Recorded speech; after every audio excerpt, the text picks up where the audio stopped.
Hello everyone, this is Nupur Sharma. Today we will be reading out the chapter Fire, Friend and Foe from Honeycomb of class 7th English. Let's begin with the chapter. But before beginning with the chapter, let's understand what is fire. You all are aware of this word fire. Now as our chapter says, fire, friend and foe. That is completely understandable that fire can be our friend and it can be our enemy. Now in this chapter we will learn how fire can be a friend to us and how it can be an enemy to us.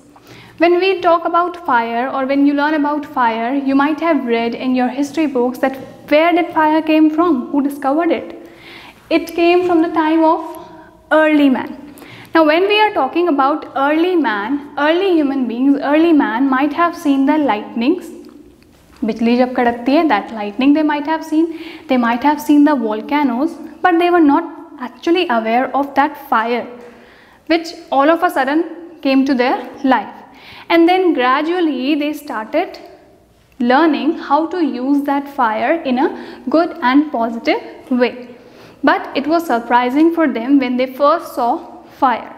It was frightening. They were frightened to see that fire, because earlier they haven't seen any such thing. They were just aware of the lightning and volcanoes, but not exactly fire. And gradually they learned how to use that fire, bring them to a good use in their life. And now we can see that we also use fire in many ways. It is used in many ways, right?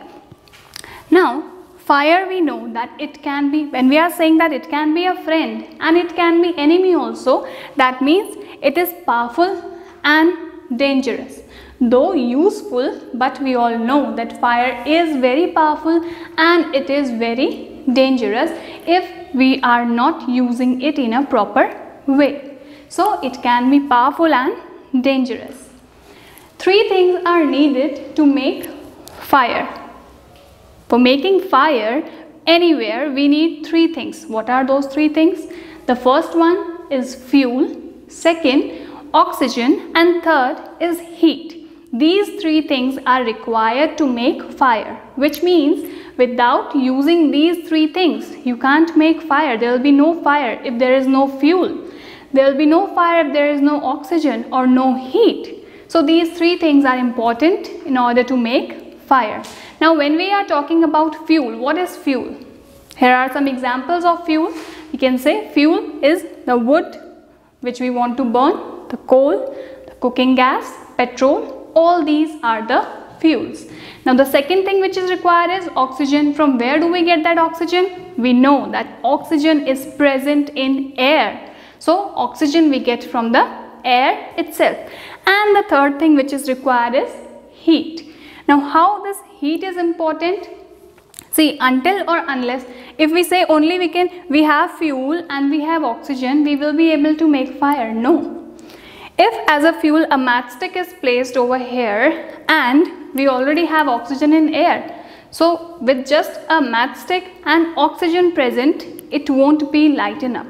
We can't say that yes, fire will be produced. It will require heat in order to produce. So heat is the third important component in order to make fire. So three important components to make fire are fuel, oxygen and heat. Now fire can be a good servant but bad master. What does this statement means? Fire can be a good servant but a bad master. Servant. Why we are giving this word servant? Because we know who a servant is, who follows all the instructions which we give, and he or she is the servant. So fire is a good servant. When we are using fire in our way, properly with all the precaution, then of course it will cause no harm to us. It will behave like a good servant. But it is a bad master when it comes to fire itself. If we are not able to control that fire, then it will be a bad master, because then we will not be able to control it. So it will become a bad master. Hence we use this statement, then fire is a good servant but a bad master. Now talking about another important thing, that is the flash point. What is a flash point? Suppose I want to burn this box, cardboard box. I want to burn this. Now I light up a candle or a matchstick and I placed near this box.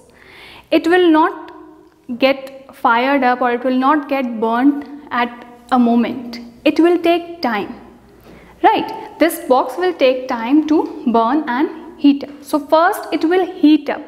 First a point will come when it will start heating. Gradually there will be a point when it will catch fire. So that point when it is catching fire is known as flash point. So what is flash point? Basically a particular temperature at which a fuel burns.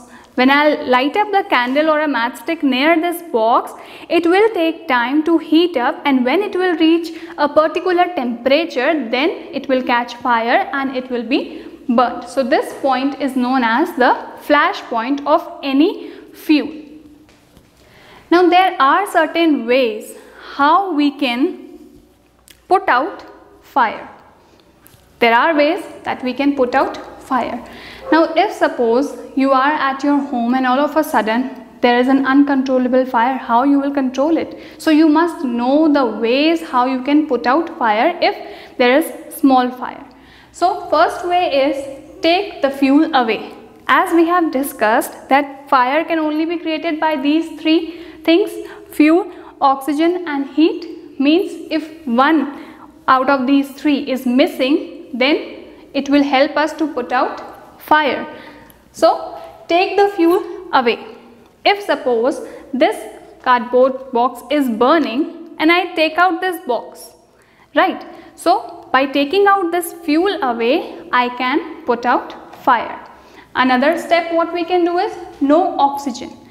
We have a very common example of burning candle and a glass. You all might have heard about this or have seen in your science books that we place two burning candles, and one candle we leave like this burning, and on the other candle over it we place a glass. So the candle over which a glass is placed, that candle will stop burning. Why?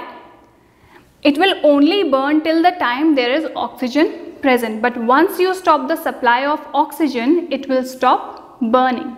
So you can prevent, you can take out oxygen from a particular thing in order to cut off fire. Third is remove heat. If we remove heat from something, then of course again we can help to take out fire. So these are the three important steps how you can put out fire. Right. Now earlier, today we all know that if there is a building which catches fire, we all can call fire brigade. Who are the fire brigade now? Fire brigade is, there are so many people working together and they come at the particular place and they have the extinguishers with them. They help us in order to escape from such situation. But earlier fire brigade facilities were not there. So how people used to escape from such fire earlier? Earlier what people used to do is they used to gather together. Suppose there are few houses and one house catches fire, people will gather together, bring buckets of water and start throwing on the particular place where fire was there. So this was the thing that people used to do earlier, but now we have this facility of fire brigades. We can call if whenever we see that some building has caught out fire. And we must always know which fire is really very harmful and the ways how to cut out that fire. We discussed three ways right now, but as I'm saying that people used to come with buckets of water and throw that water, there are different types of fire. What are those different types? Suppose there is an electrical fire. If there is an electrical fire, some electric appliance short circuit might have been there, and then due to that short circuit fire is caused. That fire should not be put off by throwing the water, because it is electric fire, and if you throw water again it will harm you back. So we must know these important things. Second important thing, if it is a fire caused by oil, petrol, again that fire should not be take off by using the water, because if water and oil will mix together, it will help the fire to spread out more. So this is not the way you will stop that fire. In these cases, you can stop fire by using the fire extinguishers which has carbon dioxide. We know that when there is fire, that fire has oxygen. So we can put this fire out by using the fire extinguisher which has carbon dioxide in it.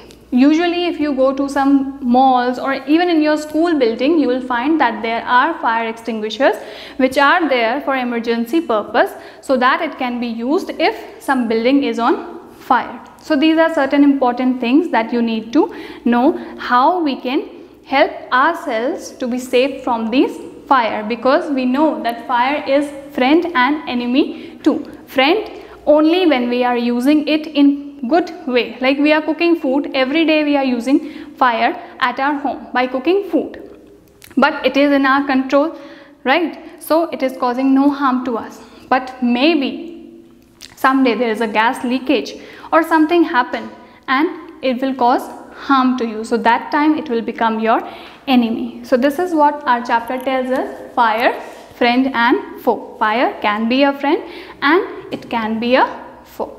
That's all about the chapter. Thank you.